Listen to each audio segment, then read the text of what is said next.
Recording. Okay, let me double check if it will show on YouTube if I do that. Excellent. Okay, sharp guys. Yeah, no, let's start. Now I want to share my screen, then we can get going. 9 minutes in now. Let's see what's going on here. See what's going on here.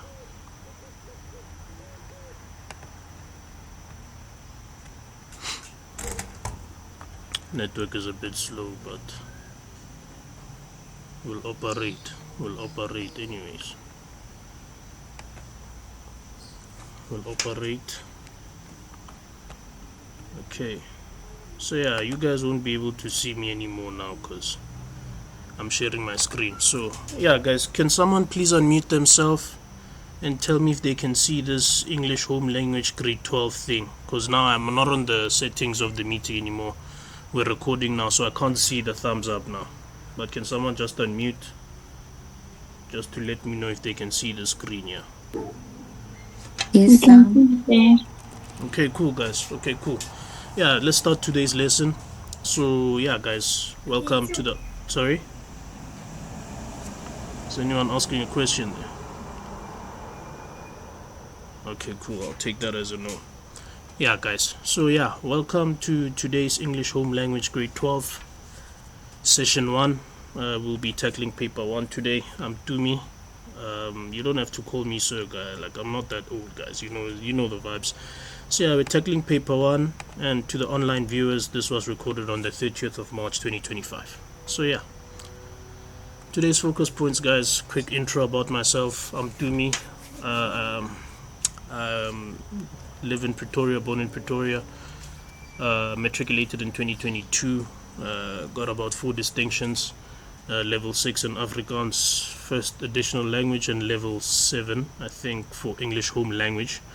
So I think I'm more than qualified to be able to guide you guys in today's lesson and future tutorial sessions going forward. So that was my intro. If we quickly talk about the planning. And guys, yeah, if you can't see the screen or you can't hear me, just unmute yourself. You're welcome to jump in and then we'll fix it quickly. But for now, I think everyone can see today's planning. So planning for today guys, we're gonna tackle an English home language past paper. If there's time for another one, we'll tackle it. So the plan is simple. We're gonna tackle comprehension tips and tricks for answering comprehension questions, because I know that's a big part of your exams.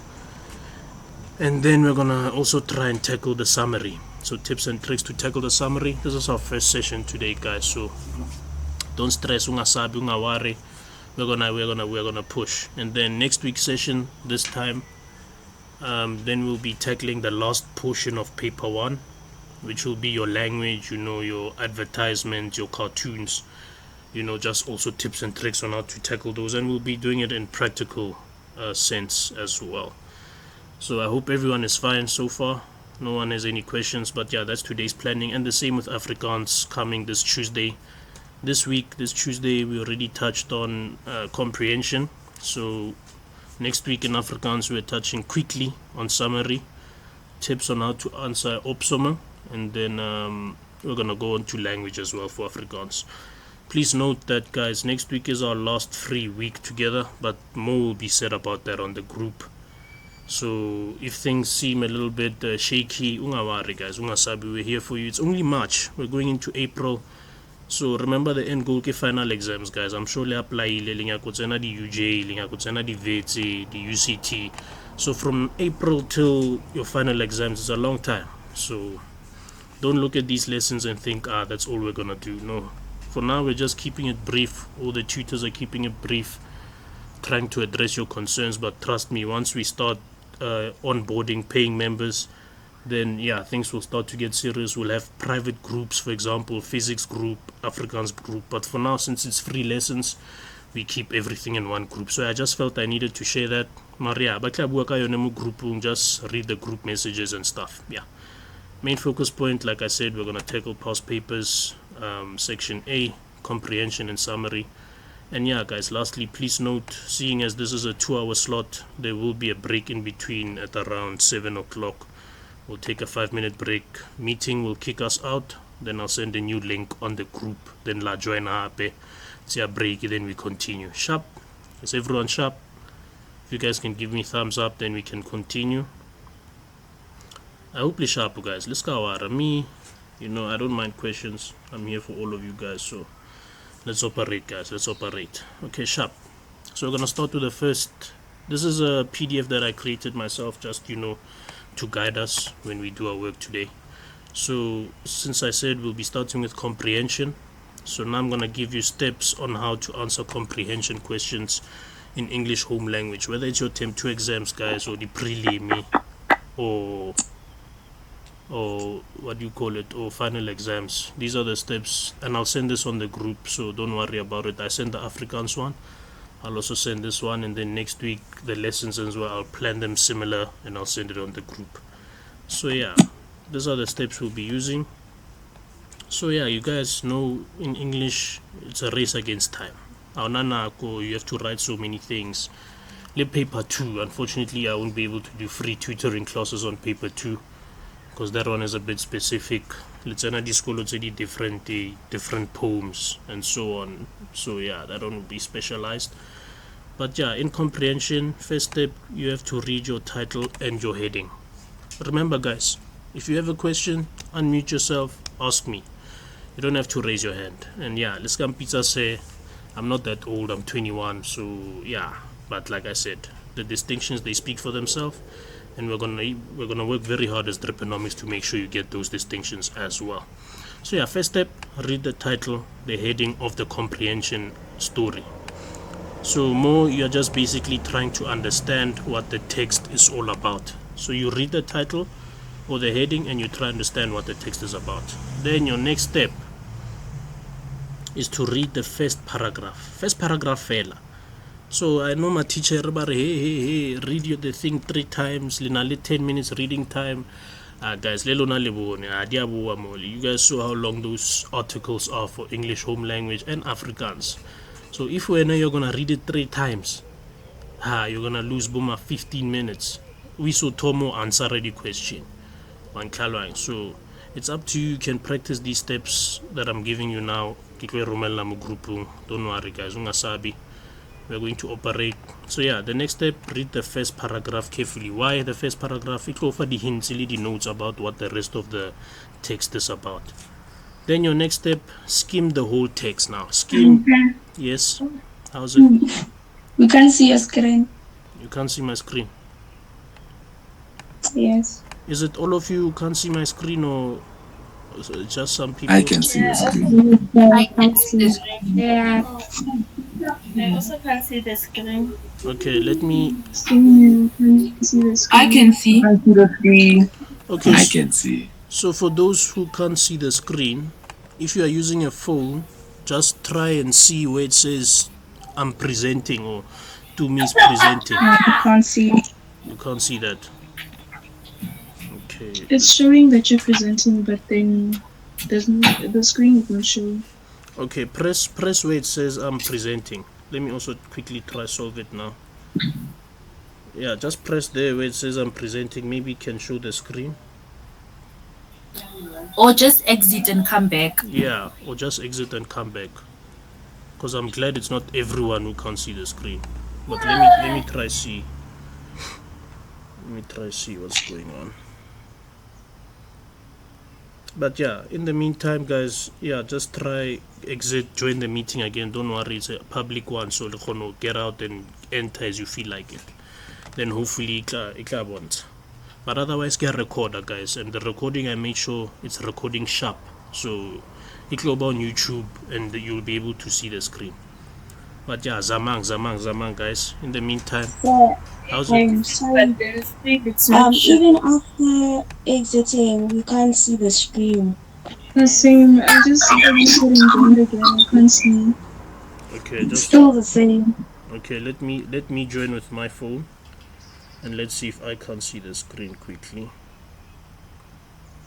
Yeah, just give me a few minutes. Let me join here. Google Meet. Okay, Google Meet, and then I post my link, and then I join. Closena as Regetzene's business, you know. Regetzene's business, because I can't join twice. And then let's check. Yeah, guys. You see, don't be afraid to speak, you know. When we do the questions as well, let's try participate. But let me try check here. Copy, paste, join. Okay, I'm joining now. Let's see. Okay, so let me do this. Okay. So I see what you guys are saying. So on my phone I see it says Tumisang is presenting, but I look Honobon. Okay, let me do this. Let's check. Tumisang is presenting. Let's do this.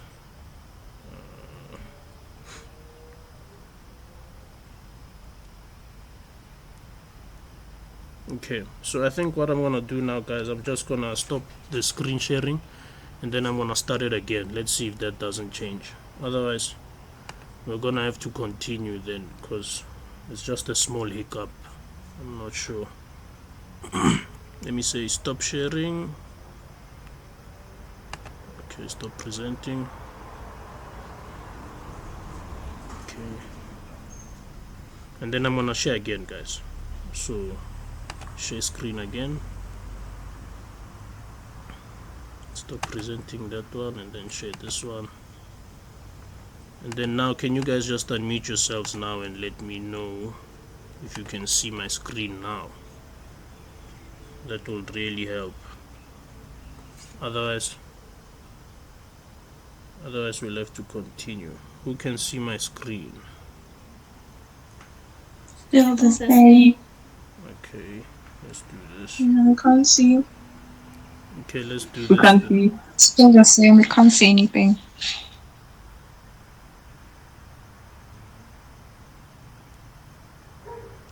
Okay.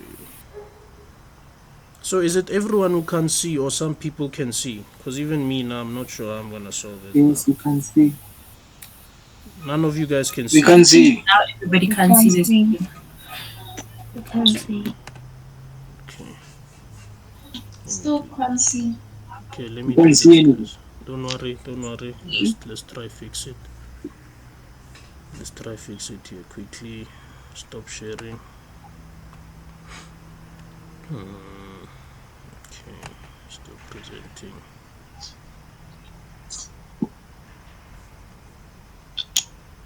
Okay, got all this done there.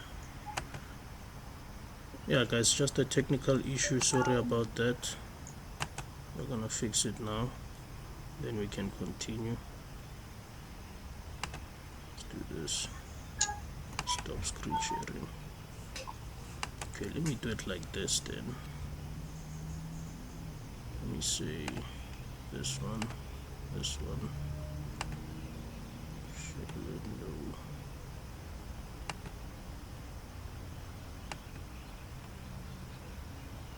Okay, let's try it like this then, guys. See if it works like that. Can you guys see now? How about that?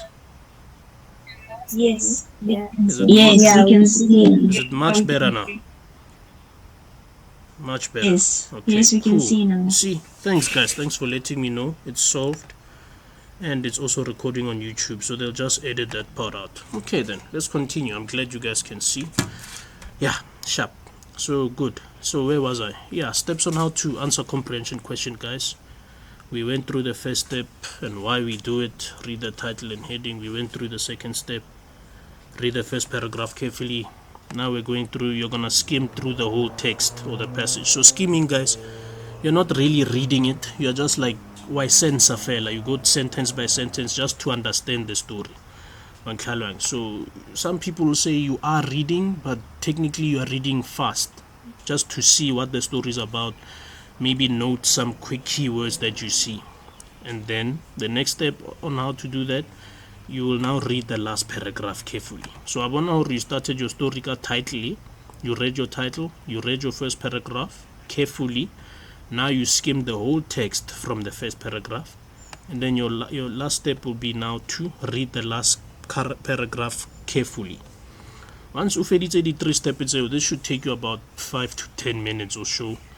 And then now you're going to skim through all the questions. You're not really going to, because there's no use for obale the questions step by step.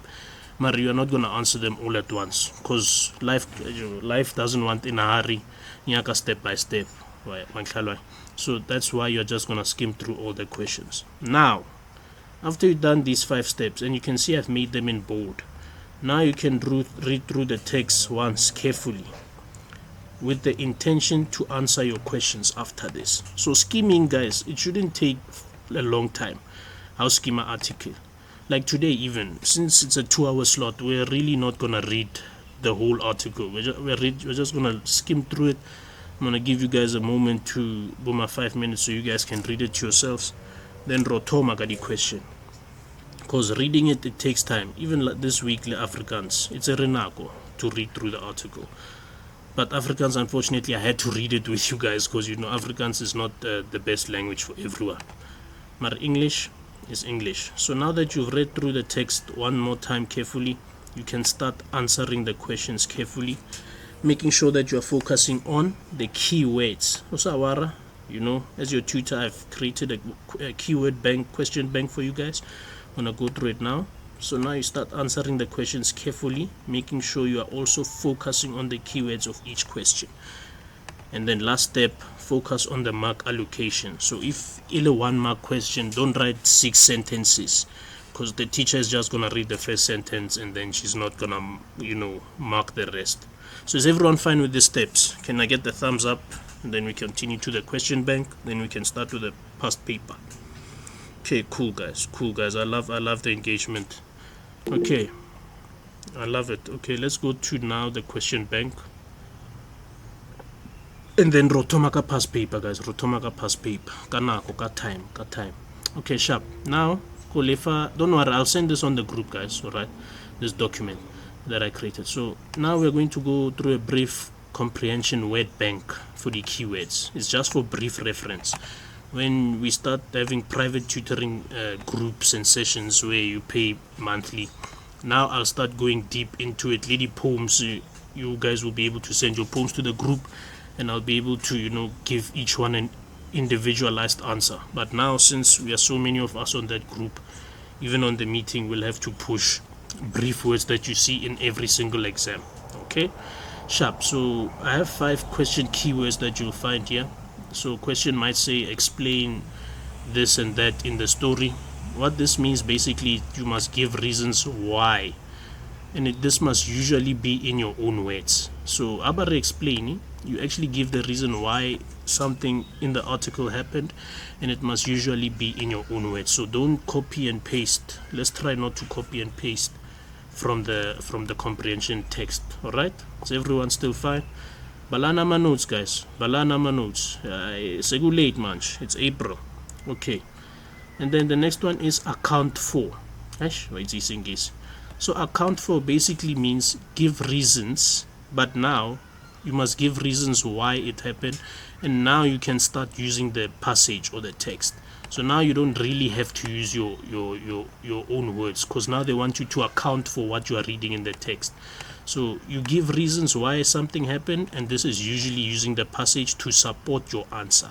So you are supporting your answer with the passage. Maybe you can quote Moody inverted commas and say, because of this and this, you answer your question in that manner. Okay, I hope everyone is still good. Don't worry, guys, if you have any question, just unmute yourself or raise your hand. I'll be able to see it. The next one is comment on.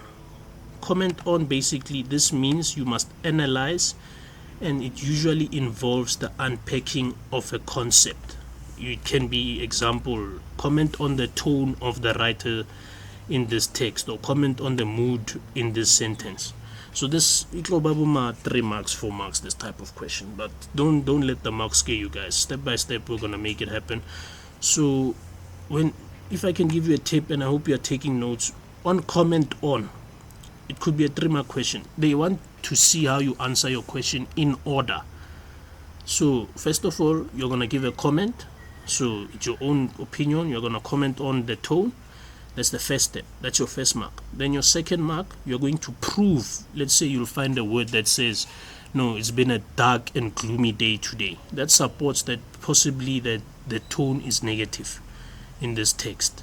And then lastly, you're going to tie it up and say, Excuse me. yes. Can you please repeat the first point for comment on? Okay, so for comment on, as I was saying, it basically means you must analyze, and it usually involves unpacking the question on what they're asking you to comment on. So I'm basically just telling you the 3 steps in order for you to get your 3-4 marks, because this question is usually 3-4 marks. So the first point is you comment on what is being said. So that will be your personal opinion. So you can say either, I believe this sentence or this text is having a positive tone or a positive mood. That's your first mark, because you are commenting on it. But in order to get the rest of your marks, you need to now answer the next 2 and 3rd mark. The second point is you need to go and find in the article where there's a word or perhaps a phrase that the writer said that will prove that it's either a positive or a negative tone. So you can't just say, when they ask you a question, comment on the mood of the article, and all now you're going to write is, no, I think the article has a slightly negative tone. You understand? You need to give more answer or more proof that what you are saying is true. So that's the first mark and your second mark. Then the 3rd mark, you're basically just going to tie it up by saying, therefore, this is how it's proven that this article has a positive or negative tone. I'm just giving you brief here. It could be any question. Comment on why the writer uses a pronoun, or comment on this, you understand? But in order to get your 3 marks, we have to go in those 3 steps that I've just given you now. Okay, is everyone fine? Can I just get a thumbs up, because that's a very important one. It can have a lot of marks on it. Okay, cool. I see the thumbs up, guys. Yes. May you please repeat the last one? Okay, the last one to get your 3rd mark. Don't worry, guys. In the past paper, I'll give you examples, proper examples now how you answer. So the last point will be, it could be a 3 or 4 marks. The last point will be where you are now, you are tying it up. So first point, you gave your opinion, what you think is happening, you are commenting on it. Second point, you're giving proof from the article. You can say this can be seen in this word or this phrase. Maybe you said it was a dark day, so it can be a negative tone. Then in your 3rd point, to get your 3rd mark, you're gonna just briefly write the sentence where you say, therefore, this proves that this article has a negative or a positive tone. The teachers just want to see that you understand how to answer this question, because this question, it's easy to lose marks. Even me, when I was in grade 11, I'd come out with, let's say it's a 4-mark question, 2 out of 4, and then if it's a 3 marks, 1 out of 3, but you wrote a lot. Then you're like, how? Ma'am, I wrote this much, but I only come out with 1 out of 3.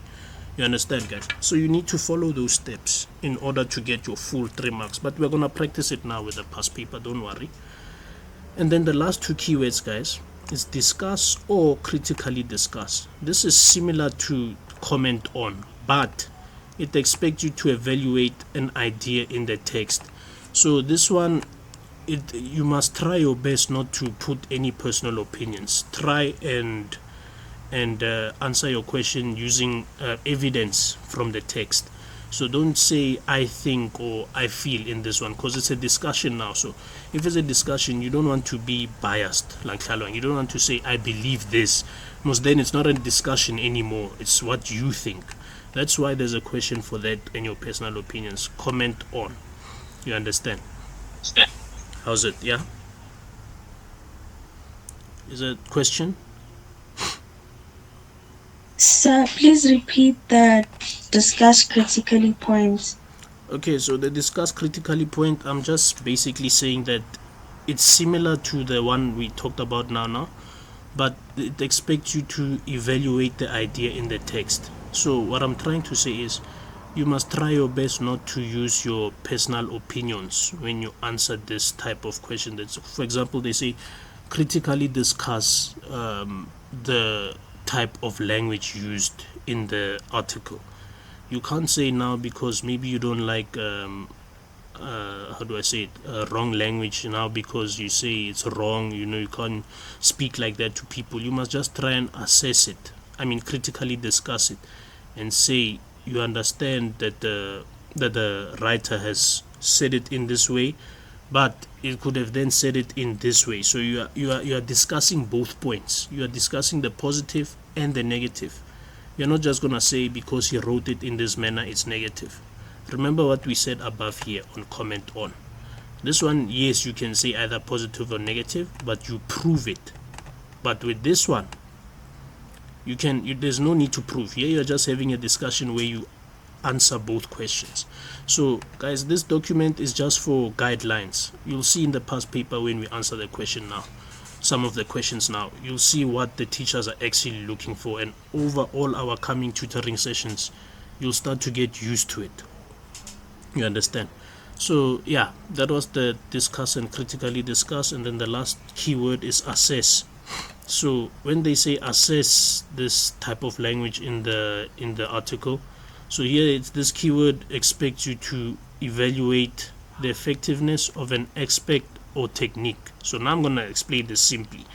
When they say assess, they want you to basically comment on whether the writer got his point across. So did the writer do what he wanted to do with the story? Did his message come across, or did his message not come across? If he was trying to make it a negative story, did he actually achieve that goal, or did he not achieve it? And how you prove this is basically just using words in the article to either prove whether you think if the writer did the good job or not the good job. Excuse me a second, can you please repeat that again? Okay, so with assess, guys, when they say assess, okay, let me just do this quickly. Just want to get this past paper. Maybe perhaps, yeah, that document, guys, is just for guidelines. All right, so let me just try find a question here, then maybe I can explain your question. I can answer your question better, in a better way. So I'm sure you guys can see my screen here. I'm just waiting for this paper to load. So assess, guys, is just you commenting on whether the writer got their point across. So don't worry, I'll send it on the group, then you guys can also access some past papers and practice for yourself, but it's just for guideline purposes. So you can see here we have a question 1.8, comment critically on the tone used in this paragraph. So it's a 3-mark question. So let's try, say now they said assess the tone used in this paragraph. Assess. So now when I come back here in our document, assess the tone used in this paragraph. That maybe you'll get a question like that. So they'll want you to basically prove whether the writer got the tone across. So you're going to basically look, let's say assess the tone in this paragraph. Let's say in that paragraph the writer is talking about why parents should buy more PlayStations for their kids. So you'll be, in your answer, you'll be saying the writer approved that parents must get their children more PlayStations, but he was not effective in getting his point across. Why was he not effective? You could have at least said, then that's where you'll start adding suggestions on what the writer could have done to get his point across. Am I making sense now? I think I made a good example there. Yeah, you did. Thank you, sir. Yeah, okay, good, excellent. So yeah, guys, just ask the questions out. If I can't get the answer properly, I'll try my best to give proper examples. All right, so now that we are done with that keywords, we are now going to try and answer some questions now. Let's just keep it open here. So unfortunately, in a 2-hour slot, we won't be able to answer all the questions. So if I can just open this past paper for us, we are going to answer questions that relate to those keywords there. You understand? So, but before we do that, let's just spend time, using those steps. I think it's now 6:38. Let's just spend time, 5 minutes or so, just reading this, and then after about 3-5 minutes, I'll move on to the next page like this. You guys can just read for yourselves. I'm also going to be reading, and then we'll finish off. You see, it's too long for us to read it line by line, so we're gonna have to break it up for ourselves in chunks, and then after that we're gonna try answer some of these questions here. What I like about English, the positive and the negative, it's not a lot of questions. You see, it's 12 questions. In Afrikaans you can get 20, but now the negative with English is the marks are big. 4 marks if you can see here, 3 marks if you can see here, 2 marks, 3.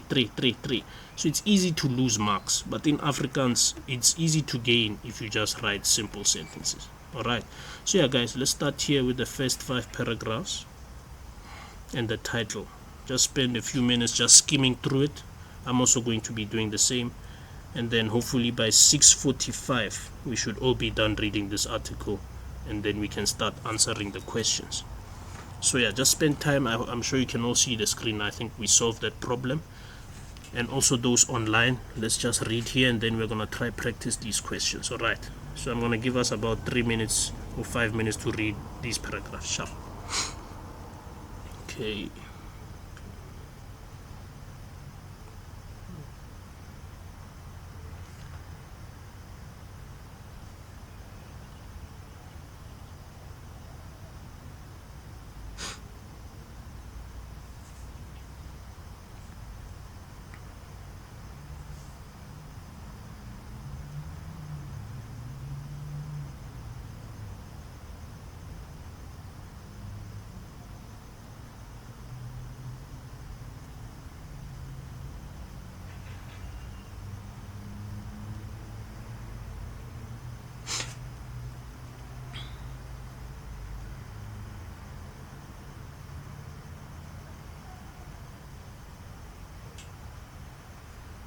Okay, I think we've all read the title, so I just want to just put this like this.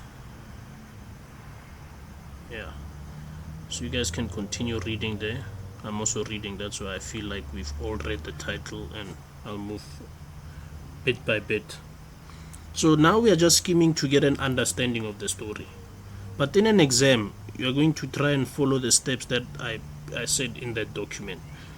But unfortunately now, since it's a tutoring session, I can't read every single line and try analyze the way I set those steps out. So yeah.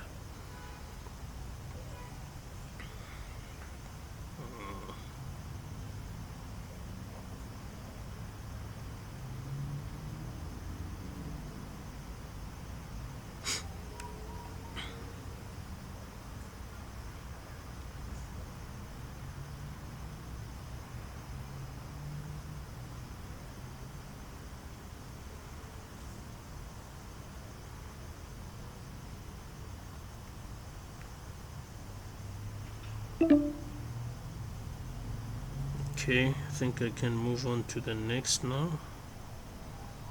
I'm just gonna do like this. Maybe others are still reading there.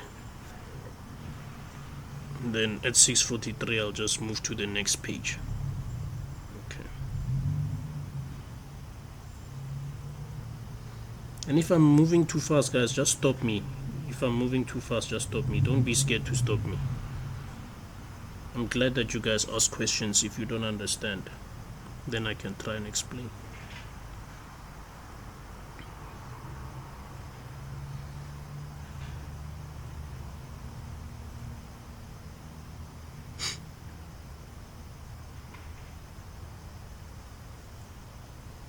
Okay, I think you're now done with paragraph 2. It was a long one.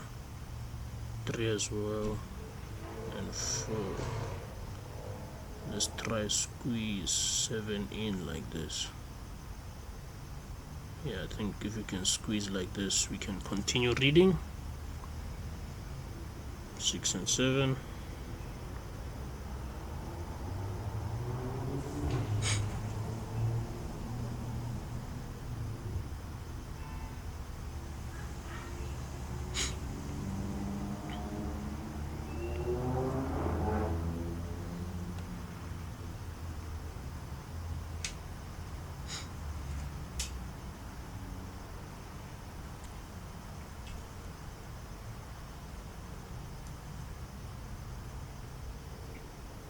So I'm having problems by seeing some of the words. Can you please zoom a bit so we can Okay, be able to see some words? okay, sharp. Let me zoom a bit, not too much.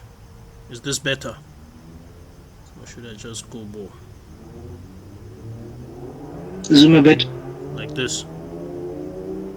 Yeah, thank you. Okay. That's fine. Let's move on to the next page then. Sharp. Now I think everyone can see this last few paragraphs for the story. Then we can start seeing which questions we're going to answer and try make sure that we learn how to get these marks in these exams for paper 1.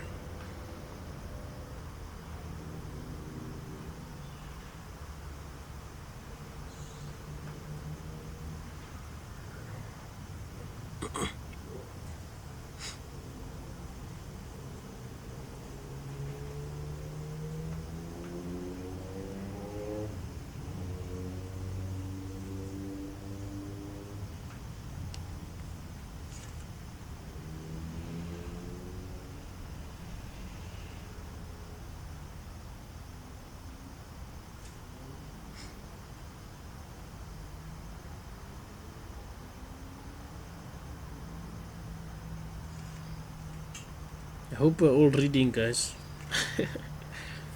Let's not sleep. Almost there, guys. Almost there. 1 hour 15.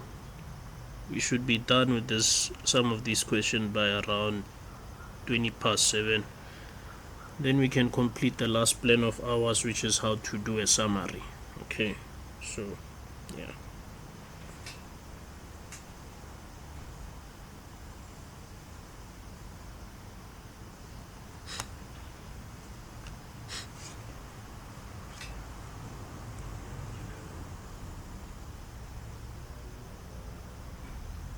Oh yeah, it's done.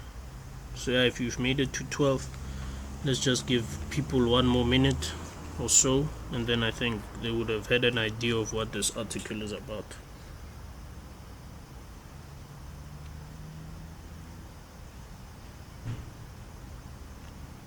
If I'm going too fast, just let me know, guys, but I think we're moving at a good pace right now, so yeah.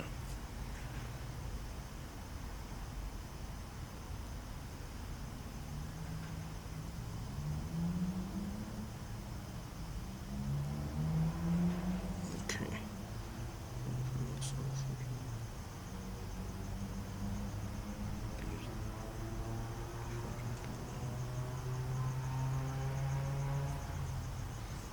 Okay, cool.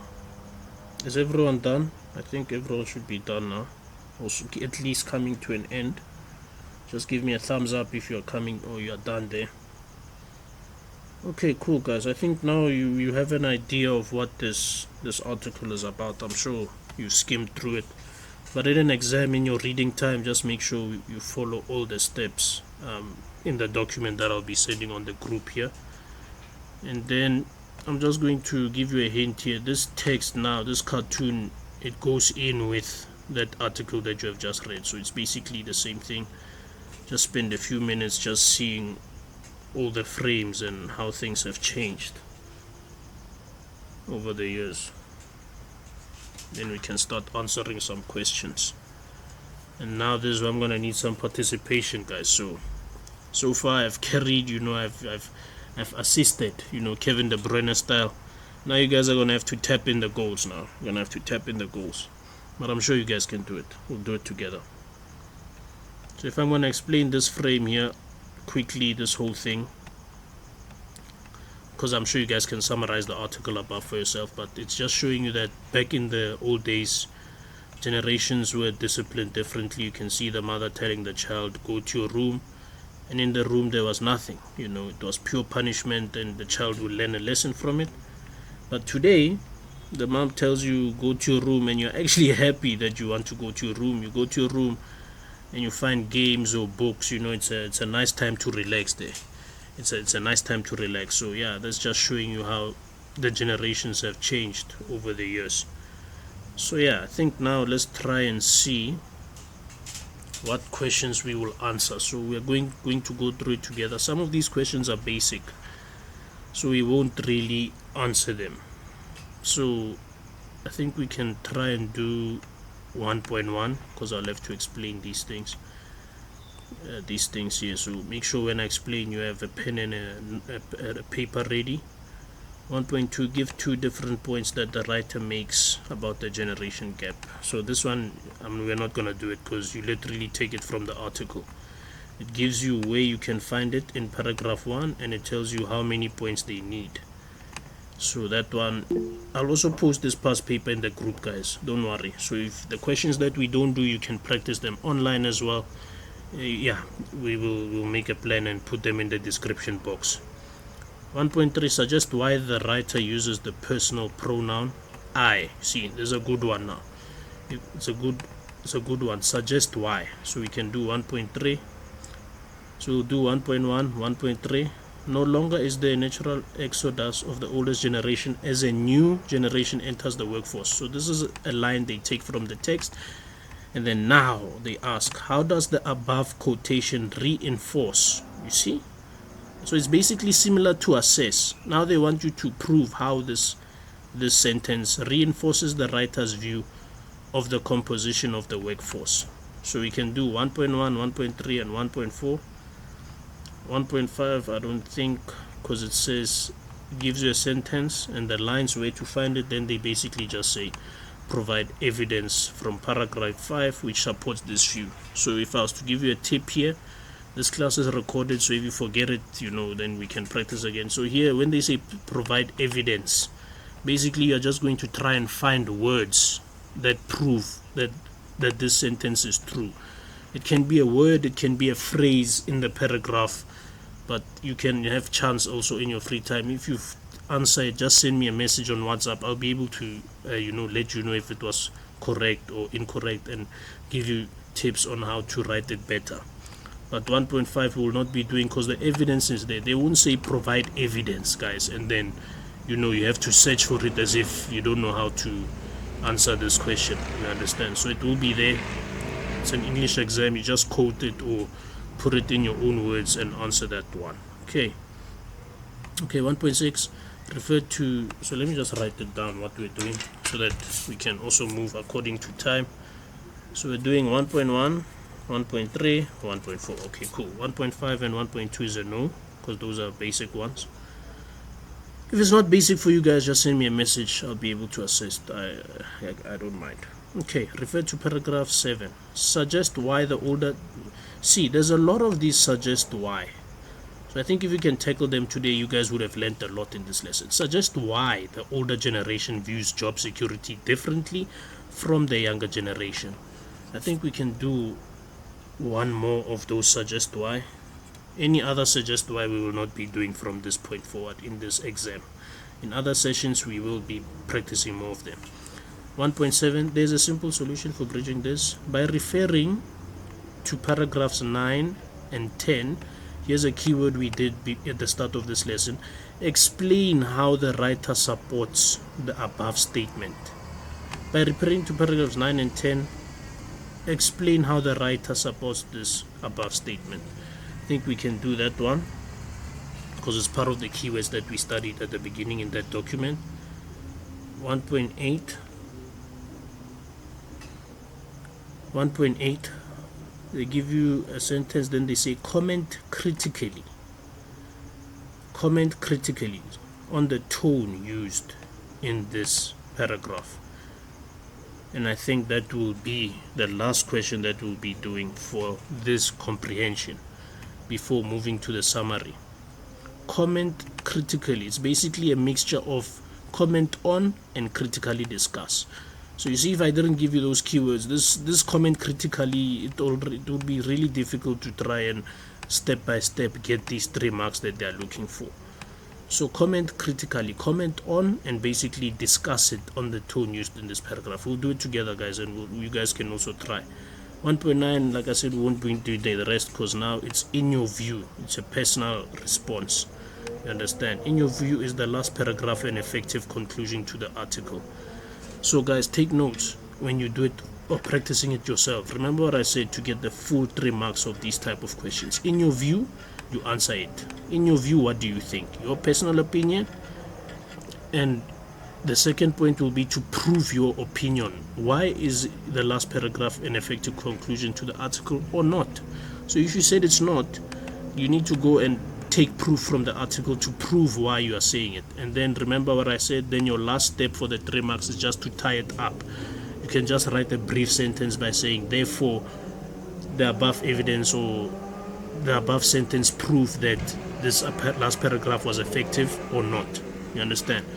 Remember, so now I think we're getting somewhere. I think you guys are learning something now. So yeah, but in your view, you can practice it. Then these ones are based on text B.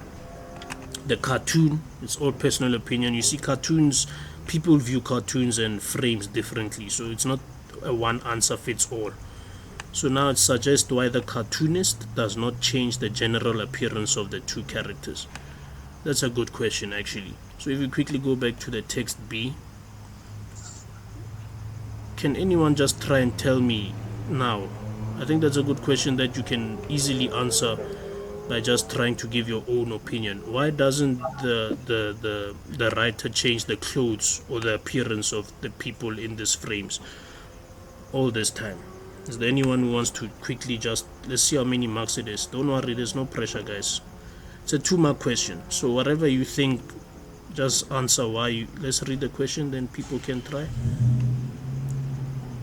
Suggest why the cartoonist does not change the general appearance of the two characters. Is there anyone who wants to try that question for me in this frame? Go for it, guys. Anyone who wants to try for us there? From your understanding. Or are people sleeping? How? No one? Alright. Okay, no, it's fine. I'll try and give my own opinion. So remember I gave you a summary on this whole cartoon here. This whole cartoon I explained that from the past, parents would send you to a room, and then in the future there's something in your room for you guys to enjoy. You understand? So from what I would say, what is my personal opinion as to why he didn't change the general appearance, I think he's trying to show that mother and son, they're still the same. Nothing has changed, whether it was in the past or in the future. I'm just speaking now from my opinion. I'm not actually answering it in a proper sentence. So you guys can decide how you answer it. From the past to the future, this mother is still this boy's mother. In future, this mother is still this boy's mother. So the clothes not changing shows you that the mothers didn't change over time. You understand? So I think that's one of the reasons. There's many other reasons. I don't know what other reason can I think of now. If you guys have, just don't be afraid to give your own opinion. But I think another one I'd say, if I was to think now, so we spoke about the clothes not changing, mother stays mother. I will say the other opinion is that the mother is always the higher authority. It's similar to what I said, but the mother will always have the final say if you are a child in whatever generation. Your mom, when she says something, you'll have to listen. So yeah, that's another reason I can find, but there are many reasons you can find as to why the cartoonist didn't change that. So yeah, guys, the rest of these questions, it's all in your view, in your opinion, and I've explained how do you get these full marks, because now I explained you answer the first step, you comment what is your view, and then you prove it, and then, like they say, substantiate your response or justify your answer. That's how you get your full marks. But now let's quickly take a 5-minute break, come tackle these questions that we said we're gonna do: 1.1, 1.3, 1.4, 1.6, 1.7, and 1.9. Why am I saying we must take a break now? Because the meeting is about to kick us out anyways. So guys, I'm gonna send a link now in the group for the next session, and then we can go.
Welcome back guys. So quick 5-minute break. We're gonna start now at, let's say, 7:03, and then we can finish off those questions and then quickly go through some tips and tricks on how to answer a summary, and then I think that will be the end of our lesson today. But thank you guys so much for the questions.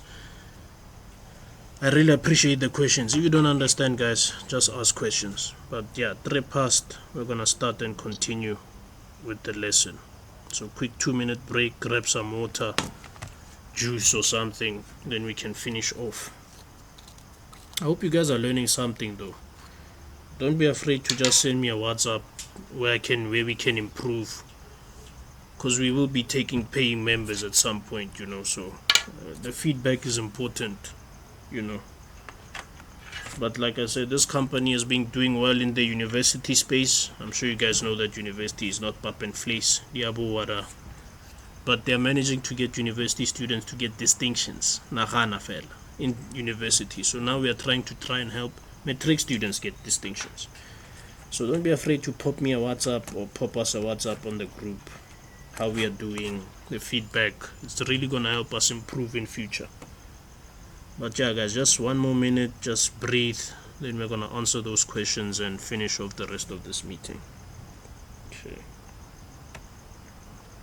and I think we solved that sharing screen thing, so I think I'll share it properly now. But any questions you guys want to ask before we continue?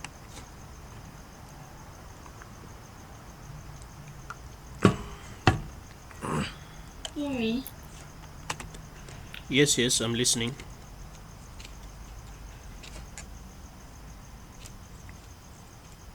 Oh no, it's fine.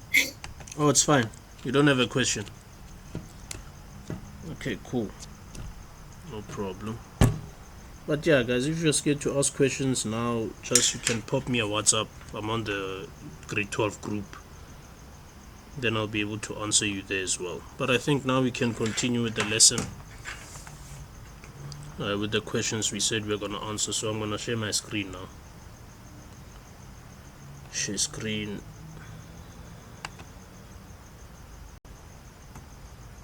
Window. Share. And then can you guys just then let me know if you can see my screen? A thumbs up would help as well.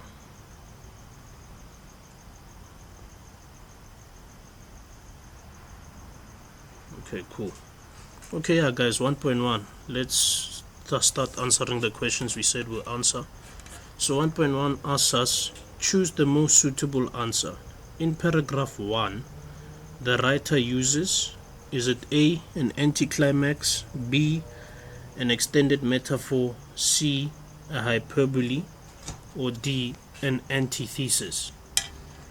So now would be a good time to get your pens and notes out, because I'm going to explain these things quickly, run through them, and then you guys are going to have to try and choose and give me the right answers for those that don't know. So we're going to go through D. An antithesis is basically, in a story, the writer will give a comparison, a direct opposite comparison of something else. For example, in the story, maybe someone will say love is the antithesis of selfishness. You can see love and selfishness, they're not the same thing. love is about you sacrificing yourself and making sure you love the other person properly. So in brief, antithesis, a writer will say something that is completely opposite to what is actually comparing it to. And then a hyperbole, I think you guys know this one in English, but for those that don't know, just take note. A hyperbole is basically when somebody exaggerates in a statement. So it's something in a story that a writer will exaggerate. Let's say he said, let's say there's a farmer, there's an example, there's a farmer who's dealing with cows, and then he only had like 20 cows, and they stole the cows from him. But in the story, he'll say, he's like, yo, these guys stole 6,000 cows from me, and they stole all the food in my mouth. You understand? That's an example of a hyperbole. They didn't really steal food out of his mouth. He's just exaggerating. And then an extended metaphor is basically, if you guys know what a metaphor is, then you should be able to know what an extended metaphor is. But if I was to briefly tell it to you, is when somebody says a metaphor, or a writer says a metaphor over multiple sentences. You understand? So he basically explains a statement to you over multiple sentences.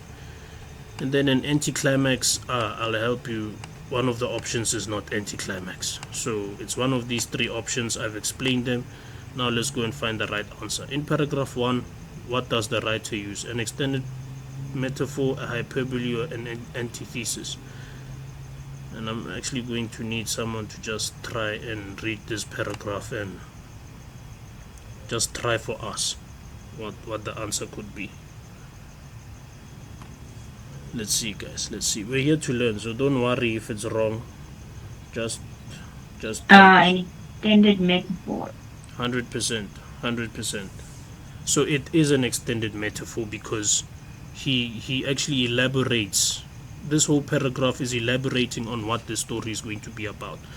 So he's extending it. So if I just give you an example, he says the topic of a growing generation gap is like the tide at the beach, and then he puts a dash for you. Then he says it comes in, it goes out, sharp, full stop. Then he continues again and says, but every now and then the waves get a little rough. So you can see he keeps extending his metaphors to explain what is currently happening in this article or whatever generation that they're in. So yes, thank you for answering, guys. So that's 100%. It's an extended metaphor, and I explained it. So I hope you guys understand why it is B. Any questions? Just don't be afraid to raise your hand or unmute yourself. Okay, so that's 1.1 done. Now we're gonna try and answer 1.3. So Yes? I'm not sure if it's just me, but I can't see your screen. Same. You guys can't see my screen. Yes. Yes, we can see. Yes. Okay, let me stop sharing and Yes, you can. start sharing again. I thought we solved this one, but I think we'll solve it again. Okay, let me... Yes.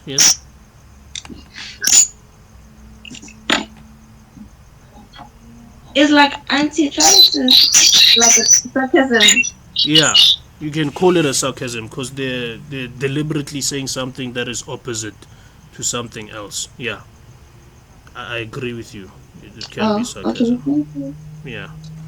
Just quickly try sort the screen thing out, guys, because I thought we solved it in the past session. Okay, stop presenting. Let's do this. Okay, cool. I think it's stopped presenting now.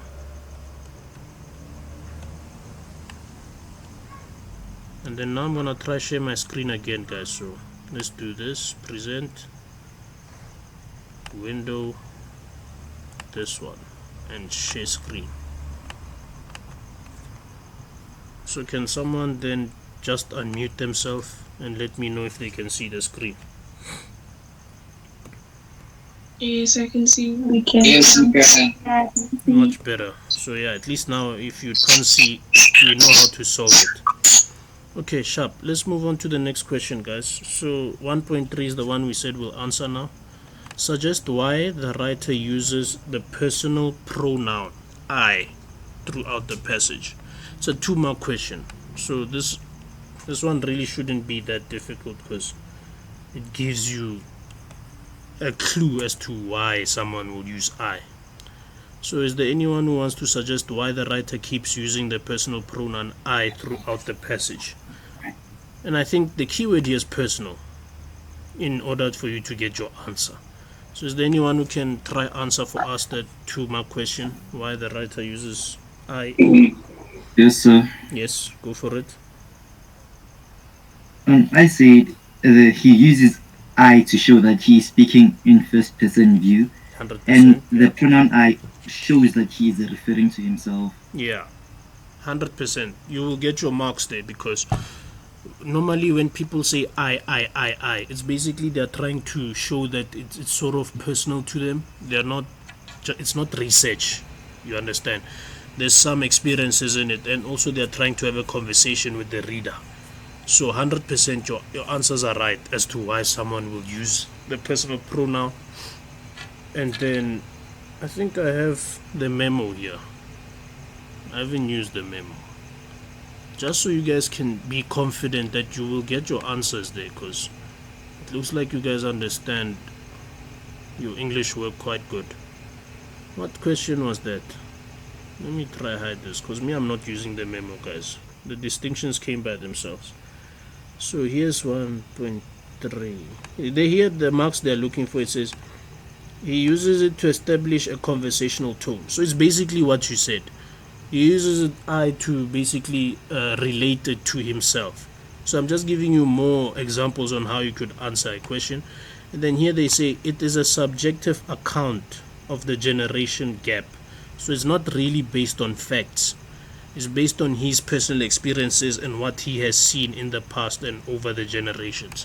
So 100%, that answer as well, because English is not right or wrong. The teachers also want to see why you say what you say. So 100%, you will get the marks there. So good, guys. I love the participation. So I'll take that. So that was a good one. And Sir? then, yes? May I ask, Mm-hmm. can I use the answer for to establish a conversational tone if they ask me about other personal pronouns such as you and stuff like that? With you, it's a bit... Okay, yeah. Okay, so your question is a good question. With you, yes, it's also conversational because he's also trying to get the reader to also relate it to himself. But if he doesn't use you or I, because now it's a you and I conversation, let's say he or she is talking about an experience of she, then it's no longer conversational because he's actually giving his opinions on what happened in the story. So he's actually saying he kicked the ball and because he got injured, this is what happened. Then it's no longer conversational because he's telling you what happened. Am I answering your question by saying that? Yes, thank you. Okay, cool, guys, cool. No, I love the questions, guys. Yep. I actually lost your screen. You lost my screen. Is there anyone who lost my screen, or it's just the ones? Senior. Yeah. It's lost. Okay. I wonder why that happens. Maybe it's a network issue. But don't worry, guys. The meeting is recording. I keep on checking on this meeting over and over again. So on YouTube, it will be able to show the full thing. So let's stop presenting quickly. Let's stop presenting quickly and then share again. Mporwane Tebatso, do you have a question there, or you're just raising your hand? Rhea! Okay, let's do this. Okay. We're almost there, guys. I think just 3 more questions or so. Then we can go on to summary. We can go attack the summary, then we are done for the day. So let's try use these next 10 minutes to answer these last questions. So I'm sharing my screen now. And then you guys can let me know if you can see the questions again. Can anyone just unmute themselves and just let me know? We can also Yeah, we can read. Okay, excellent, guys. Thank you for the participation. I love it. So let's continue with... What's wrong? I think you were saying I can see the screen. So sharp. Yeah. So guys, 1.4 here. So here they give us a sentence from the story. No longer is there a natural exodus of the oldest generation as a new generation enters the workforce. Lines 11 to 13.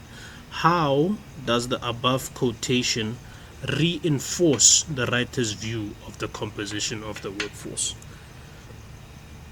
So this one, I'll assist you in answering this. So the keywords that you will use in your answer, or that will help you answer, it says, how does the above quotation reinforce, and then they say the writer's view of the composition of the workforce. So they want you to come and prove how this line here, or we're going to go to those lines and see if we can't find more clues. They want you to come and prove how that ties in with the writer's view of the composition of the workforce and how he views it. So let's quickly go to those lines and try answer that question here. Lines 11 to 13, not paragraph. So here we have line 1, 2, 3, 4, 5. This is 5, 6, 7, 8, 10. This is 10, 11. Okay, here's your question, your answers here. 11, 12, 13. So it says, no longer is there a natural exodus of the oldest generation as a new generation enters the workforce. In the not too distant past. So we're having problems with the screen. Is it everyone who can see my screen? Okay. Is it good? Yeah, it's okay. Thank you. Okay, sharp. Thanks, man. Thanks for letting me know. I think it's my network. So I'll go a bit slower. Maybe it's my network. So yeah, guys, those are lines 11 to 13. So the question was, how does these lines reinforce the writer's view on the composition of the workforce? He says here, in the not too distant past, 60 years was a lifetime. Today, it is just the amount of time spent working. So I think your main clue here is this last sentence. In the not too distant past, 60 years was a lifetime. Today, it is just the amount of time spent working. So what do you guys think about that question on how things have changed in the workforce? How would you answer that question? I don't mind assisting with this one because it's a deeper level one, but if there was anyone to try, what would you guys say?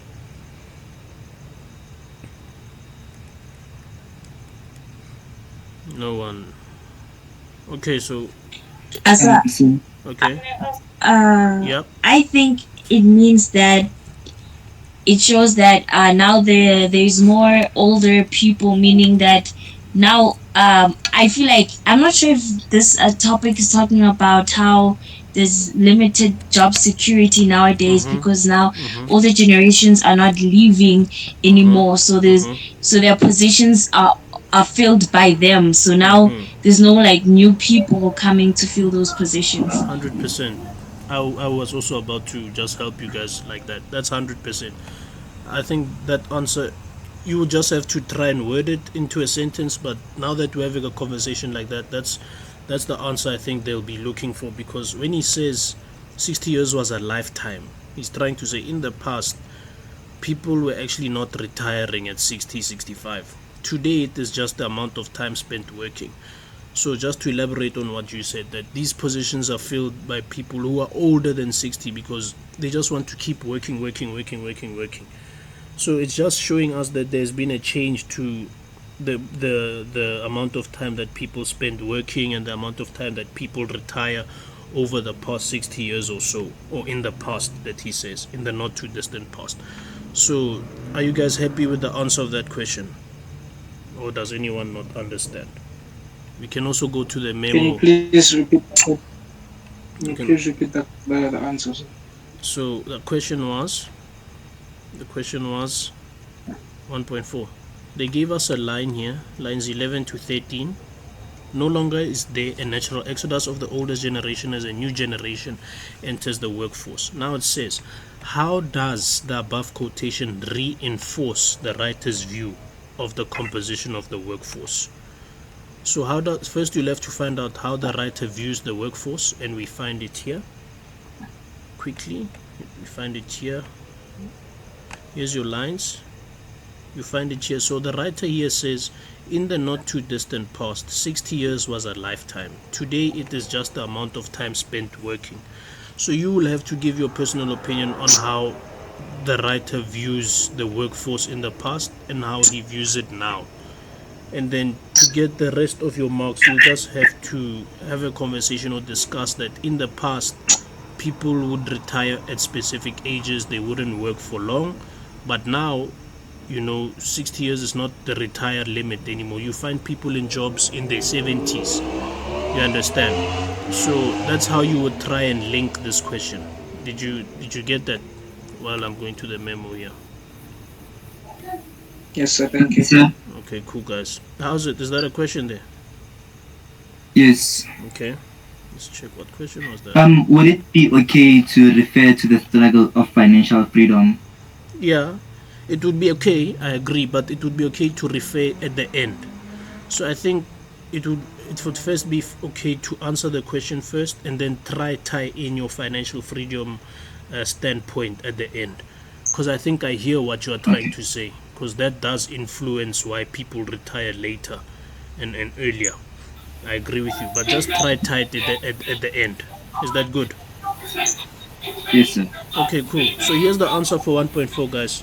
Here they say there has been a dramatic change to the usual pattern of people's retiring at a specific age as a younger people enter the workforce. Now different generations are working together. So it's basically what we've discussed. It's a 2-mark question. Any answer in the way that you have discussed now, you would get your marks. I'm very happy with that answer, guys. So let's try to tackle the last 3 questions that we said we'll answer, and then we must go now to summary. Must go and push the summary, then we would have pushed our plan for today. Next question, 1.6. I'm glad you guys are asking questions, guys. Refer to paragraph 7. Suggest why the older generation views job security differently from the younger generation. That's a good question. And I think it's a good question for 3 marks for you to have your own personal opinion and a discussion. So let's first read the instruction. Refer to paragraph 7, and then we must suggest why they view things differently. Okay, let's quickly skim through this. I'll read through it since it's just one paragraph. For example, the last time a generation worried about the mass extinction of jobs was in the mid to late 1800s, when the Industrial Revolution shifted jobs from the farm to the factory. Even as recently as 50 years ago, few people worried about permanent job loss. If you had one skill, it might carry you through a lifetime of work. If you were dismissed from one job, it was very likely that you could transfer your skills to another company or occupation. Today, however, job security is like vapor for the young. Few employers can provide long-term job security. Entire companies and industries become extinct as innovation revolutionizes and transforms work in years, not necessarily over the span of generations. Where the company once held the gift of a lifelong career, it is now the individual himself who is responsible for creating long-term career security. Regardless of the generation, people of all ages share the desire for security. So that's paragraph 7. I think you have an idea what he's trying to say, how the young people view job security and how the old people really never had to worry about it. So I think I just gave you a clue on how to answer 1.6. So now back to the question. Suggest why the older generation views job security differently from the younger generation. What were the factors that affected these people to move these things differently? Is there anyone who wants to try there?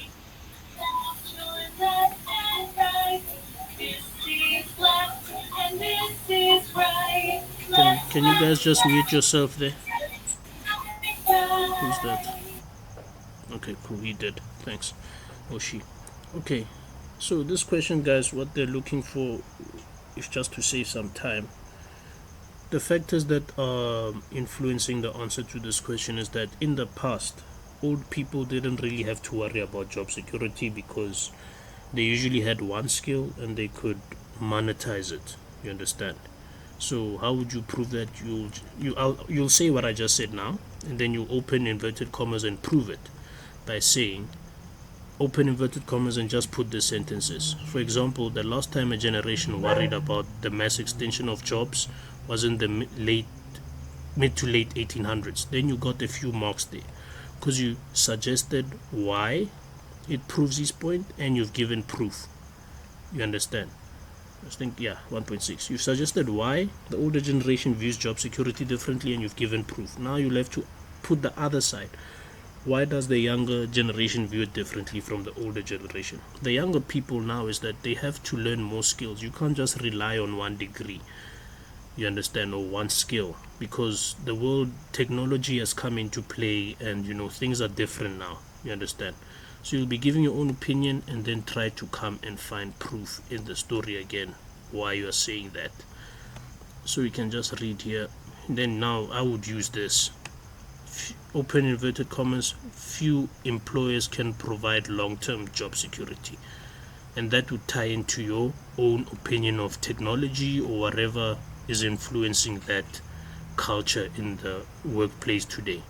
So that's how you would answer 1.6, guys.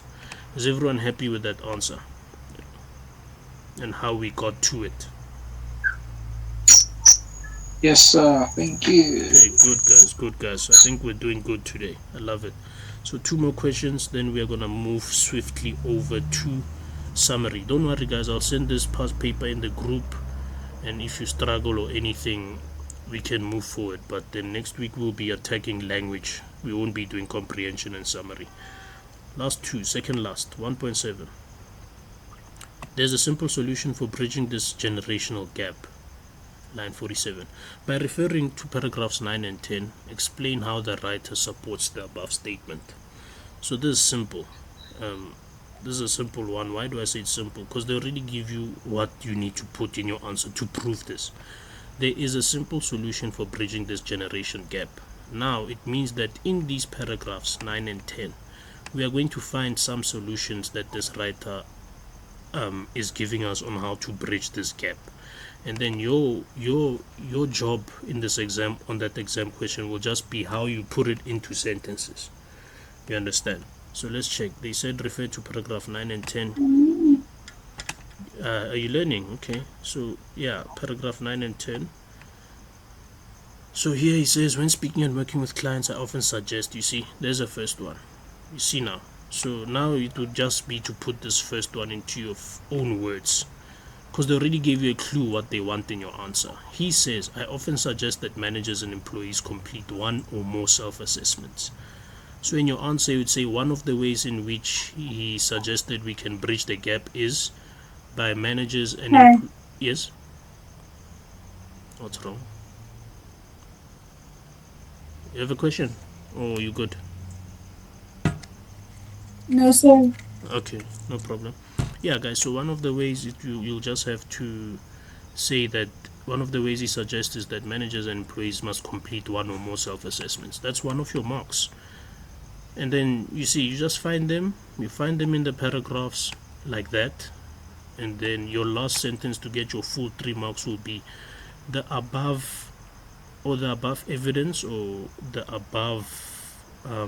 above statements prove that, or support, or show that the writer supports that there are simple solutions for bridging this generation gap. So remember when we went through our document this meeting, I showed you how you go step by step from 0 marks to 3 marks by reading your articles, by reading your questions. But the last mark where people miss it is tying your answer up, like how you tie a shoelace. This is just you will tie it up by saying, maybe you got 2 points in the previous paragraph. You'll say, therefore the above points then prove or support that there is really simple solution for bridging this generation gap. Is everyone happy on how to get and answer those types of questions? Thumbs up will help, or anything. Okay, cool guys. Last question for comprehension, then we will swiftly move over to summary. Those online, I hope you're also learning something as well as we go through tips and tricks on how to pass comprehension and summary questions well. So any question, guys, just don't be afraid to ask. Last question. In your view, is the last paragraph an effective conclusion to the article? Substantiate your response. So let's go see what did he say in the last paragraph so we can end this one. So paragraph 12. So here he says, I often find myself enjoying and appreciating the younger generation more than I do my peers. This feeling often has more to do with sharing similar behavioral styles and values than reminiscing about the good old days. Before jumping on the age-based generational gap train, take a good hard look at yourself and others. You might be surprised how much you share with people from other generations, which is a monumental step towards bridging generational gaps. So how would you guys answer that question? Just to end the comprehension questions that you guys participated in on a good note. We're almost there, guys. How would you guys answer if he ended his article effectively or not effectively? Because I believe most people will lean more towards he ended it effectively. Is there anyone who wants to try and answer that for us? Anyone? Or are people tired now? Yes? Is that a question? Okay, I guess not. Yeah, no, you guys did participate, Shem. So, just to end off this last comprehension question for now, this is also a personal opinion question because they did say in your view. So you would say yes. That's answering the first step of your 3-mark question. Yes or no. If it's no, you'll also have to prove why. So you'll say yes, the last paragraph is an effective conclusion to the article. So that's 1 mark or 1.5 mark or so. How would you substantiate your response? Now it will be a personal opinion. This is because maybe he gives practical tips on how people can find solutions to this generational gap. One of them is, what did he say here? Remember he says, before jumping on the age-based generational gap train, take a good look at yourself and others. So he's suggesting what you should do before making a decision on the age-based generational gap train. So you can see that there's many different ways that you can prove it from this last paragraph, but to get your first mark is either a yes or a no, and then you have to substantiate by finding an example and adding your own personal touch into that answer. Is everyone happy? So I can also show you what they said in the memo. Is everyone happy so far? Can someone then unmute themselves just to say we're happy, we're not happy? Can you explain this or something? We are happy. We're happy. Yeah, Excellent. Excellent, guys. Yeah. Okay, cool, guys. That's it for the comprehension. But let's just double check our answer.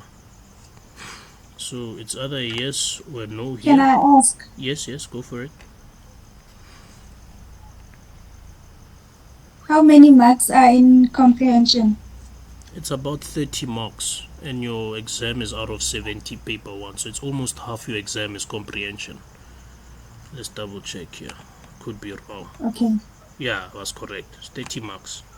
Comprehension and yeah, it's actually comprehension 30 marks. Yeah.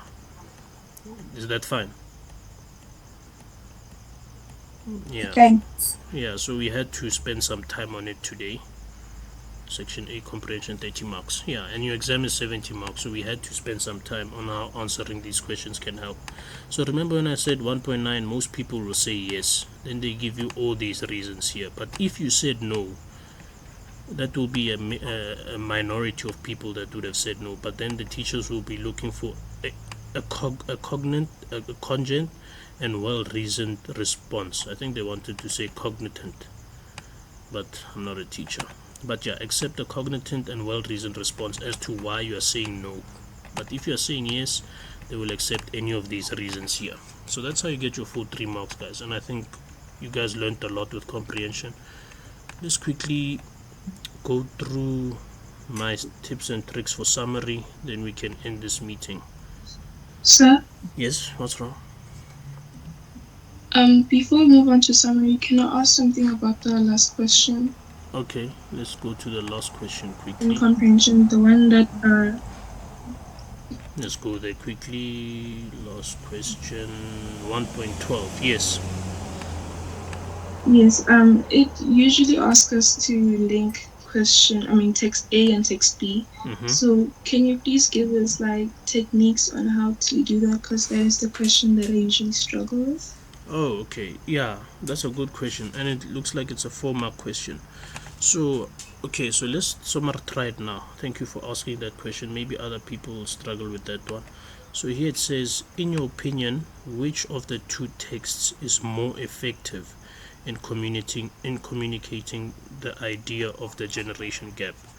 So it's basically the tips that I gave in that document at the beginning. You have to choose either or. You understand? So it's all similar, like yes or no. That's your first step. You would say either text A is more effective in communicating the idea of the generation gap, full stop, or text B, full stop. That's your first mark. Your second mark will come from your personal opinion as to why.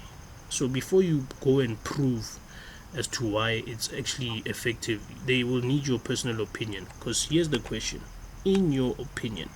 So you get a mark for yes or no, or text A, text B. You get a mark for your personal opinion. Maybe you can be saying, let's go to the cartoon. Maybe you can say, I'm just from the top of my head, you can say text B is in a cartoon format and I believe it relates more.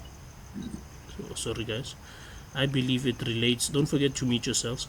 I believe it relates more to the younger people, which are, let's say, trying to get into the workforce in the current state. You understand? So you can either say text A or text B, why you personally say that. That's your second mark. And then your last 2 marks will come from why is it effective and proving as to why it's effective. You can touch on the pictures. The pictures are easy to understand, clear and concise, or maybe they're not easy to understand. You can even disprove it and say it's a little bit vague. Not many people understand, compared to an article where it's in first person. There's a personal opinion attached to it, and it helps people believe that it takes Sir? yes. For that question, we also follow those steps that you give us, Yes. meaning that we comment Yes. an opinion and do Yes. like code. Yes, Okay. 100%. So those steps, I didn't just create them. I'm giving you a format as to what the teachers want to get, where you get your marks and how you get your marks. So I'm trying to give you guys a process so that you don't freestyle in exams. You understand? We want the distinctions. So that lady who asked me that question, did I answer your question as how to link them and get these full 4 marks here? Yes, thank you. Okay, cool. Okay, cool. That was a good question. I think people learned there. Okay, so now we're gonna go to summary in these last 20-25 minutes, and then we're going to call it a day, guys. So let's check here. Steps on how to write a summary. I will be posting this document in the group. You can use it to practice other past papers, and if there's memos you can check them there as well. So here it says my steps are: you have a summary, you have an article here. Don't mind me moving through the windows quickly. If you don't see anything, just stop me, but I think you guys can see the screen. So you'll have something like this in your exam, a summary. Don't be a long one, it'll be like a paragraph or a few paragraphs. Sharp. So my steps are: you skim through the passage once, paying attention to the title, the first paragraph and the last paragraph. I'm sure you guys can see you can learn a lot from the first and last paragraph, what the writer is trying to speak about. In the middle of these stories, he's just, or she's just speaking their facts or the research that they found. But the title, the first paragraph, and the last paragraph are where you're gonna see, especially the last paragraph. He's concluding now, it's his conclusion. So he's proving to you whatever he said here, you can sort of get a summary here. You understand?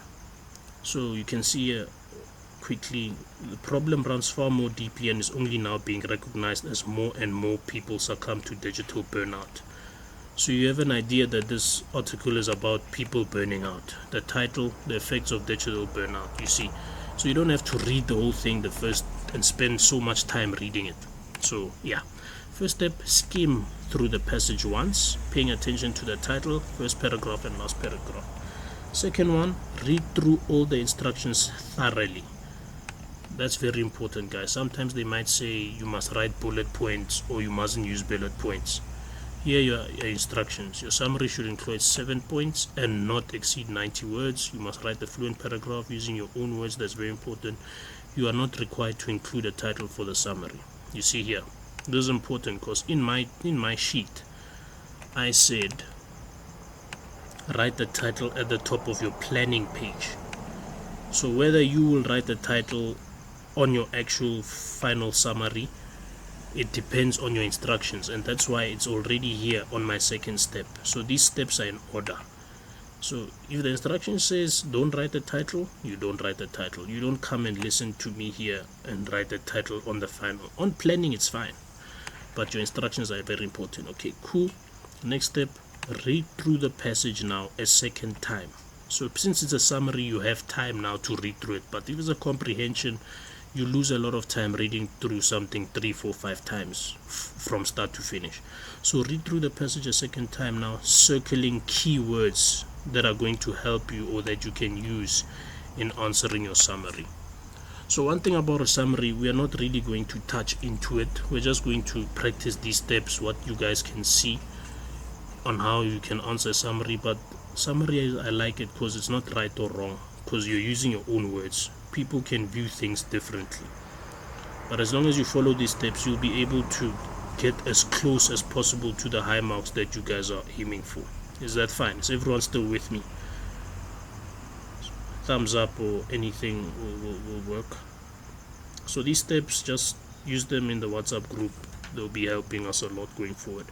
So we did that second time. Write the title, I spoke about that. Now write only 1 point per sentence. This is very important, and this is one step that people really find difficult, and it also causes them to go over the word count. I'll give you an example, and I should have wrote here, try to write, because sometimes it's not possible to only write 1 point per sentence. Some paragraphs are way too big. But if I were to give you an example here, when you write the summary, guys, let's take this one. First paragraph, let's check the instructions first. 7 points. 7 points you expect. It doesn't mean you're gonna get it. You expect 7 paragraphs. Let's count. 1, 2, 3, 4, 5, 6, 7. 7 paragraphs. So you see now where I come from to give you a step of write only 1 point per sentence or 1 point per paragraph. Try your best to stick to that, because that's gonna help you to not exceed your word count.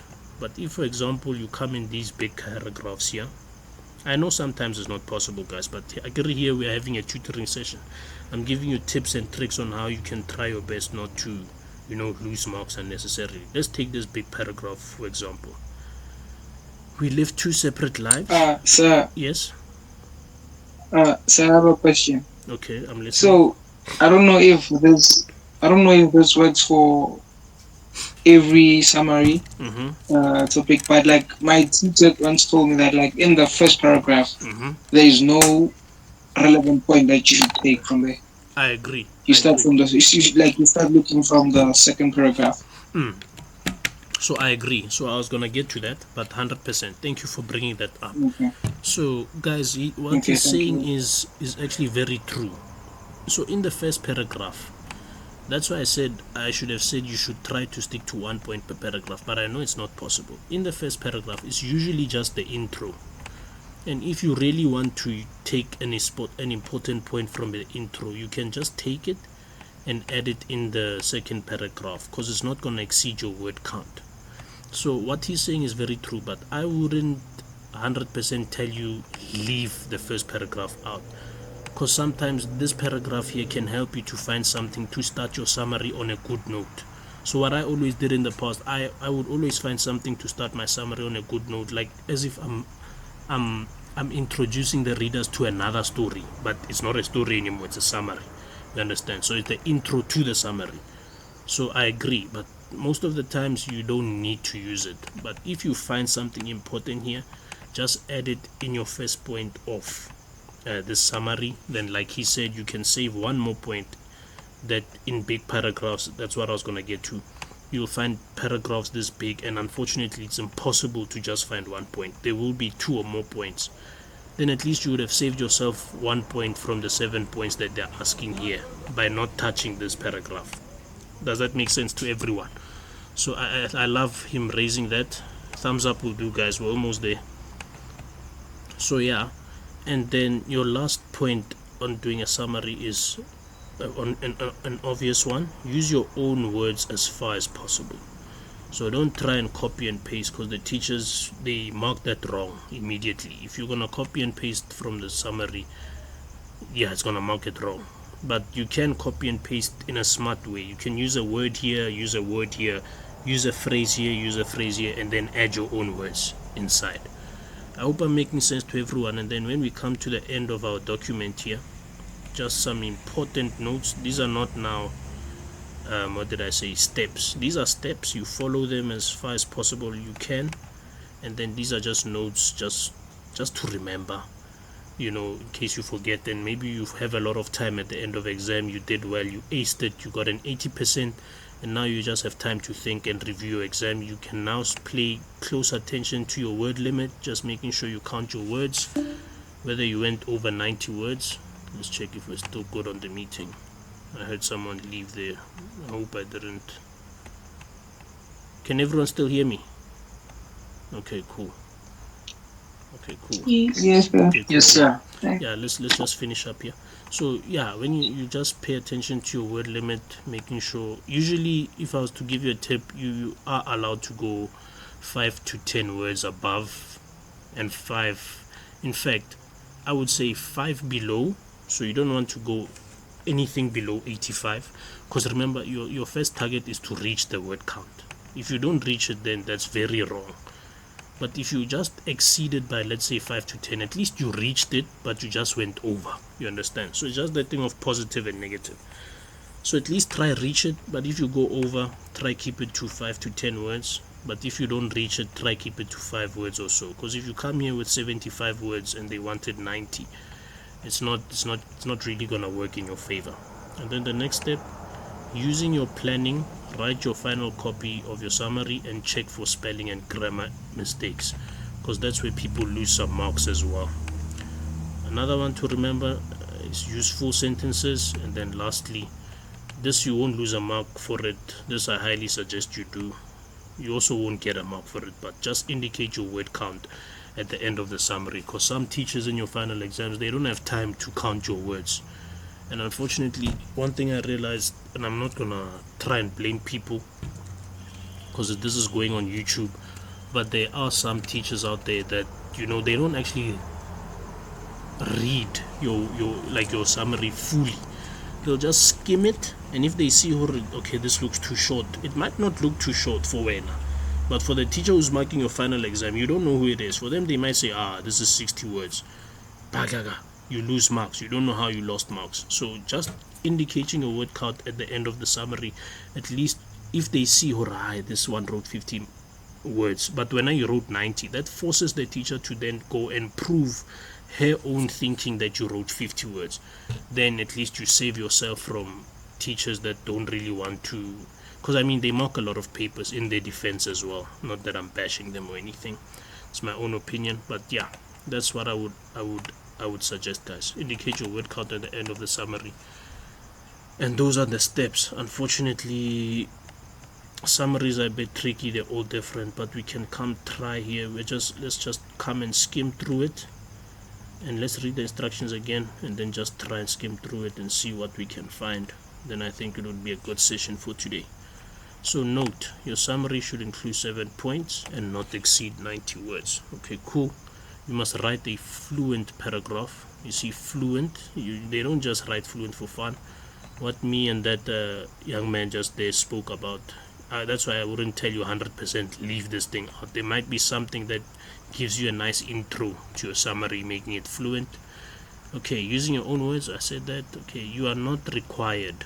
So here they tell you some summaries they'll ask for a title, but it's fine. You are not required to include a title for the summary. And then last one, indicate your word count at the end of your summary. Some of the exams, they might not even give you this step, but like I said, it's best for you just to indicate. Okay, so let's just let's see how many paragraphs this is. Let me zoom out a bit. Okay. Yes? Can you please show us what they really want? Because Oh yeah, that's a good feedback. So I think she's saying instead of us trying to do it ourselves, let's try and see what they will be looking for in summaries besides the tips and tricks I've given you here. Thank you for raising that up. You see, guys, I love the feedback. We learn a lot from each other. So we're all looking for distinctions at the end of the day. Is this the memo? Okay, summary. Okay, guys, so she's right. Let's look here. They even give us an example of how it should look like. Okay, that's very good. So let's spend these last 10 minutes just discussing and seeing what they look for. So in the memo here, you see they say use the following main points that the candidate should include in the summary as a guideline. Remember what I said, there's no right or wrong. That's why I love her feedback that we must try and see what they're looking for and what they're not looking for. Okay, any 7 valid points are to be credited in paragraph form. Sentences and or sentence fragments must be coherent, like I said, grammar and stuff. So here they say, number 1, these are all the quotations that you could have used from the text. So what do we learn from this? You are allowed to quote from the text. Just make sure that you quote correctly and you do not copy and paste. So leave will not be enough for recovery. You see, they give you a list of all the quotes that can assist in making your summary very good. So don't worry, I'll send this memo as well on the group as well, just so you guys can have a look for it, try the summary for yourself. And then these are the points that you could have found from that summary. So they're looking for 7, but already the teachers, when they're marking, they have 11 that they found themselves. And like I said, you could have found 14. That's why they said this is just a guideline. So let's see. Taking leave might not cure digital burnout. Okay, it affects the physical health of individuals. That's another point. It has an adverse psychological impact on a person. Okay, a company might suffer losses. So you can see it's all in order from the paragraphs, I believe. And then after that they just add more. Maybe people might have thought of more points. Those who are constantly connected will still have to live in the real world. That's true. The amount of work is exhausting. You see, this looks like someone wrote in their own words.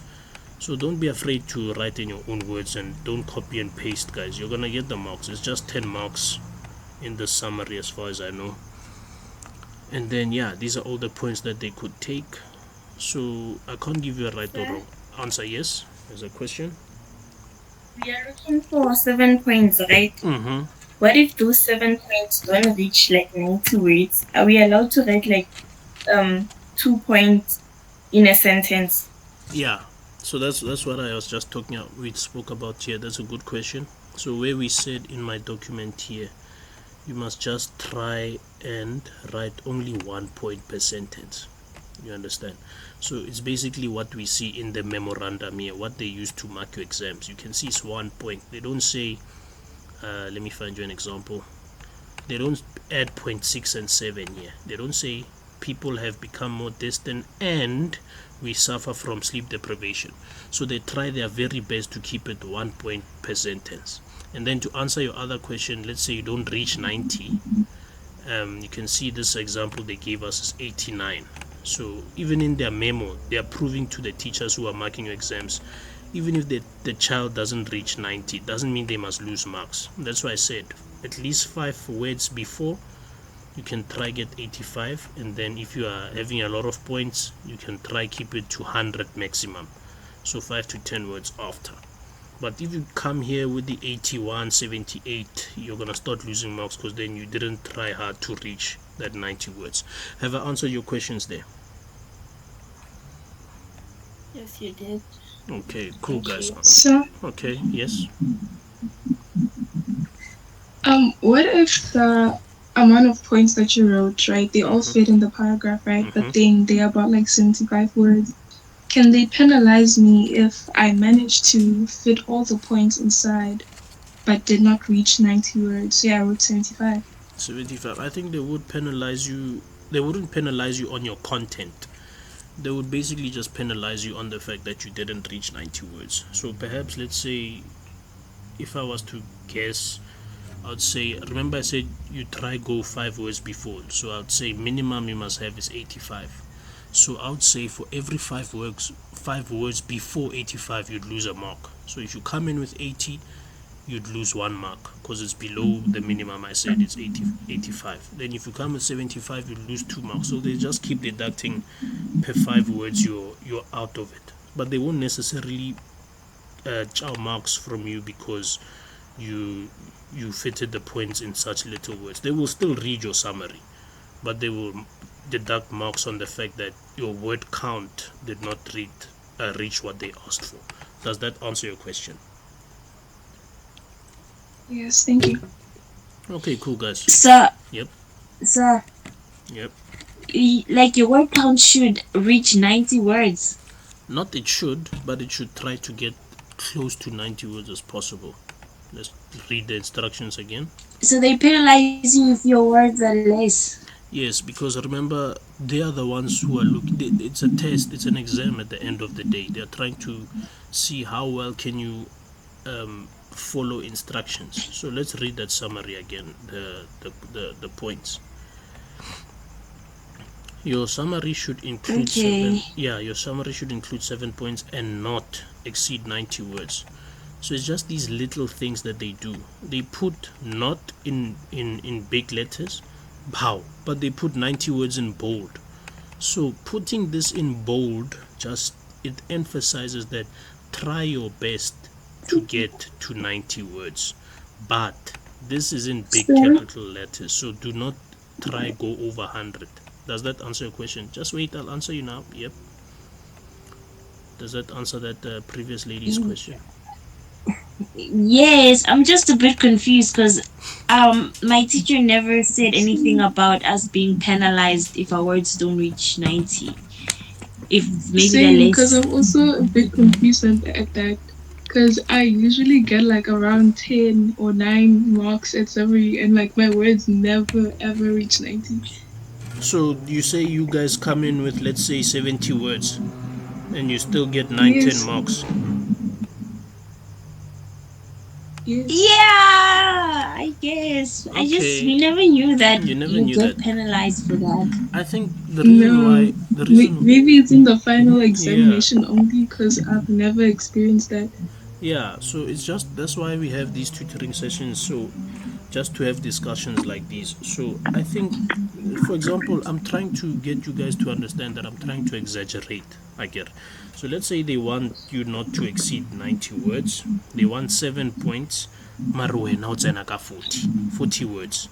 So I think the reason why they'll penalize is, first of all, how do you get 7 points in 40 words properly? It's It's possible, yes, but compared to such a big paragraph, their thinking will be, okay, but how did she do it? Then they'll start reading your points and maybe try find other ways to deduct marks. Maybe you didn't properly capture a point here. You understand? So that's just the little things that I'm just trying to say. Maybe try and get as close as possible to the word count, because you see here they did 89. Another student might get 85 words, and like you guys just told me now, you might come in with 75 and you've been getting all your marks. So if it's possible, do it, but just to be safe in a final exam where you don't know who's marking your paper, it's not your teacher anymore. Now it's someone from KZN or Cape Town, and they might want you to get as close to 90 as possible. Is that cool? okay. Thank you, sir. Yeah, okay, thank you, sir. Okay, cool. So Guys. before the live end, can I point out something? Okay, go for it. Can you go back to the question paper? Okay, question paper. Yeah. Can you guys? Where the instructions, Okay, yeah. Instructions. I'm there. where it says summarizing your own words, the undesirable effects of modern communication technology. It also help us to bargain what to find, right? Yeah, Like, 100%. This thing in bold also helps you what to focus on, looking for in your summary. 100%. That's good feedback. I agree. I hope everyone else got that. thank you. Yeah. Okay, cool, guys. Are you guys happy? I think we had a good session. You guys participated well. Any more questions? Yeah. Okay, cool, guys. Okay, thank you guys for coming. I really appreciate it. I recorded this live properly, so it will be on YouTube soon. I'll send it to the people that need to post on YouTube. But just be patient Maybe with them. please Just be send the patient. link. Yeah, I'll send it when they post it. But otherwise, thank you for joining, guys, and enjoy your week. Enjoy your week. Don't forget Afrikaans on Tuesday. Yeah. Sharp, sharp, guys. Sharp, sharp. Sharp, sharp. Stop presenting. Let me stop my recording as well and send it to these guys.